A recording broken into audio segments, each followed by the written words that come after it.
La guerre du Golfe par Xavier Kaufman, Raphaël Guedus et Raphaël Gingras. Pendant une grande partie de l'histoire récente, l'Asie du Sud-Ouest a sans doute été une source importante de conflits. Cependant, peu de ces conflits ont autant couvert par les médias que celui que nous allons vous présenter aujourd'hui. Voici le déroulement de la guerre du Golfe en Irak et au Koweït.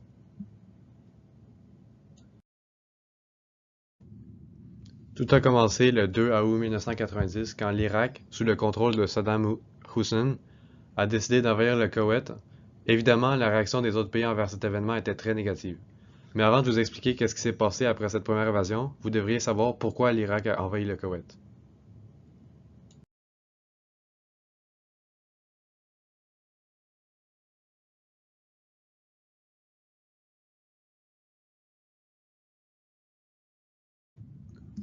Malgré sa petite taille et sa population plus faible que celle de l'Irak, le Koweït était un pays qui pouvait être considéré riche. En effet, ce pays était très riche en réserves de pétrole. Saddam Hussein, qui voulait avoir accès à ce pétrole pour des raisons économiques, avait besoin d'un prétexte à utiliser pour envahir le Koweït et prendre son pétrole. Malheureusement, l'Irak avait une grande dette envers plusieurs créanciers du Golfe à cause de sa demande de plusieurs prêts pour financer sa guerre précédente contre l'Iran. Saddam Hussein a donc réalisé qu'il avait l'opportunité de s'enrichir de pétrole sous le prétexte d'effacer sa dette envers le Koweït, qui était un des multiples pays à qui l'Irak devait de l'argent. Il a donc commandé l'évasion du Koweït le 2 août 1990. Sans compter la Palestine, la réaction à cette invasion était majoritairement négative. Presque tout le monde a condamné l'Irak pour ses actions, ce qu'on peut observer grâce à la coalition de plus de 35 pays contre l'Irak.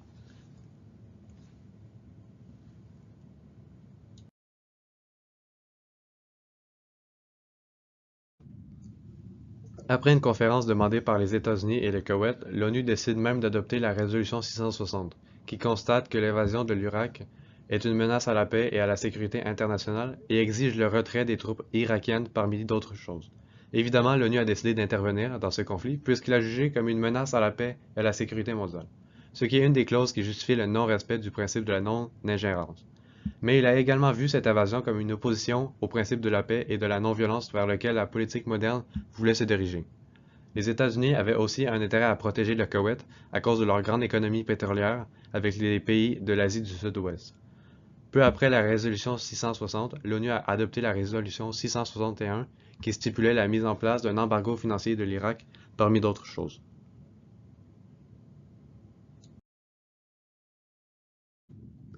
Cette résolution a été très efficace contre l'Irak, qui a subi une crise très rapidement.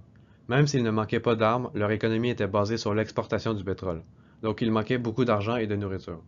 Sous la pression intense de cette crise, l'Irak a décidé de passer à la formation d'un gouvernement provisoire par le Bagdad, la capitale de l'Irak, et la capture de plusieurs ressortissants pour empêcher le bombardement de plusieurs endroits dans le futur. Ayant peur de ce que l'Irak puisse faire dans le futur s'il est prêt à capturer des ressortissants, c'est cette capture qui sert au reste du monde comme catalyseur pour l'opération Bouclier du désert, ou Desert Shield en anglais, le 6 août 1990, seulement 4 jours après l'invasion du Koweït. En gros, cette opération des États-Unis, éventuellement supportée par le reste de ses alliés, la coalition avait comme but d'envoyer des troupes en Irak pour l'empêcher d'aller plus loin. Cependant, malgré la présence de troupes venant de l'Amérique et du reste de la coalition de l'ONU, l'Irak a tout de même décidé d'annoncer officiellement l'annexion du Koweït.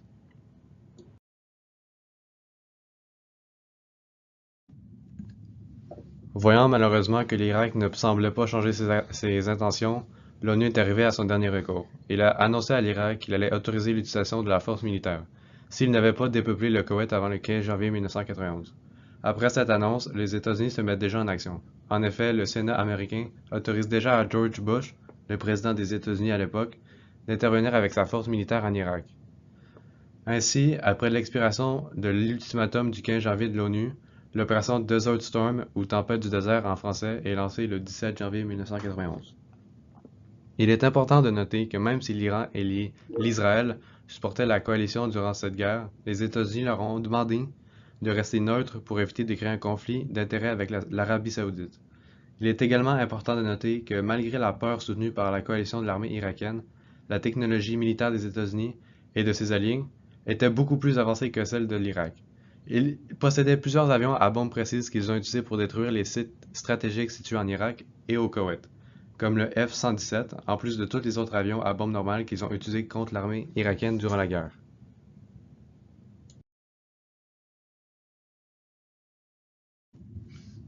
Cette guerre et ces bombardements ont été largement couverts par les médias de l'époque, et il y a plusieurs supporters de la coalition qui applaudissent le massacre des Irakiens par les bombes, malgré le fait qu'une perte de vie demeure une perte de vie, ennemie ou non. Ainsi, après l'expiration d'un dernier ultimatum du président Bush, arrive une deuxième offensive terrestre qui terminera la guerre du Golfe. Cette offensive a débuté par une vieille tactique des États-Unis pour infiltrer les défenses irakiennes, en faisant croire à l'Irak qu'une grande évasion de marine américaine se faisait déployer sur la côte du Koweït. Ils ont pu faire en sorte que la majorité des défenses irakiennes soient mises à cette côte. Ainsi, les forces de la coalition ont pu infiltrer le Koweït et l'Irak par les frontières qu'ils partagent avec l'Arabie saoudite, et même par la côte du Koweït, après que l'armée irakienne soit plus affaiblie. Entre la technologie militaire plus avancée, le budget plus important et la stratégie militaire surnoise, ce fut un massacre de l'Irak par la coalition. La coalition a facilement infiltré le Koweït et l'Irak le 27 février 1991. Le premier contingent koweïtien est revenu à Koweït City, maintenant abandonné par l'Irak, ce qui marque le succès de l'opération Tempête du désert. Le jour suivant, le 28 février 1991, les Américains et l'Irak signent un cessez-le-feu qui signale la fin de la guerre du Golfe.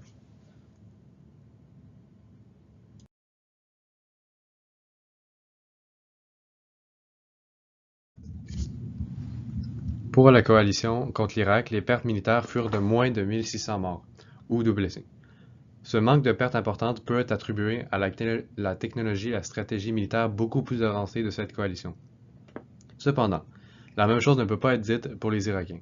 Côté militaire, les morts sont estimés autour de 20 000, à plus de 100 000, et les blessés autour de 60 000, dépendamment de la source. Et tout ça sans compter l'estimation de plus de 175 000 prisonniers. Côté civil, les morts sont estimés autour de 50 000 à 130 000. De plus, les soldats qui survivent subissent également certaines conséquences négatives. Parmi ces conséquences, on peut observer l'insomnie, la nausée, la migraine, la perte de mémoire, l'astrophie musculaire et plusieurs autres phénomènes inclus dans ce qui a été nommé le syndrome de la guerre du Golfe, qui est théorisé d'être causé par l'utilisation de l'uranium.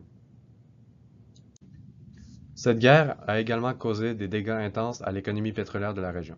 Environ 70% des puits pétroliers du Koweït sont enflammés après la guerre et il perd des milliers de dollars par jour qu'il aurait pu gagner grâce à cette ressource. Les États-Unis prennent une grande responsabilité dans la reconstruction du Koweït détruit à cause de leur implication importante dans la guerre. La fin de la guerre du Golfe engendre aussi une guerre civile en Irak. Les chiites et les Kurdistan entrent rapidement en rébellion contre Bagdad et plus généralement le pouvoir irakien, pour certaines raisons autonomistes. Cependant, ils ont sous-estimé la force de Saddam Hussein, qui a tout de même écrasé cette rébellion. Mais malgré sa force contre la rébellion, Saddam Hussein demeure quand même considéré à un niveau inférieur après la guerre. Finalement, cette guerre a beaucoup divisé l'opinion publique des États-Unis, avec certains qui pensent que les morts n'auraient pas dû être aussi nombreux, et d'autres qui pensent que la guerre aurait dû être poursuivie jusqu'à la chute de Saddam Hussein, pour éviter le début de l'autre guerre du Golfe en 2003. Mais nous, qu'est-ce qu'on en pense à propos de ce conflit? Évidemment, comme vous le savez, cette guerre a causé beaucoup de morts, surtout du côté irakien. Cependant, nous pensons que l'ONU aurait pu prendre certaines décisions différentes pour limiter le nombre de pertes des deux côtés. La première solution que vous voulons proposer est l'embargo. Vers le début de la guerre, l'ONU a mis en place la résolution 661 et il a décidé de mettre en place un boycott financier à l'Irak, dont l'économie comptait principalement sur l'exploitation pétrolière, qui l'a rapidement mise en crise. Nous pensons que la mise en place de cet embargo suffisait pour mettre fin à la guerre du Golfe.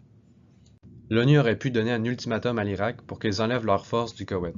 Mais au lieu de menacer l'intervention militaire, ils auraient dû simplement utiliser la résolution 661 comme menace.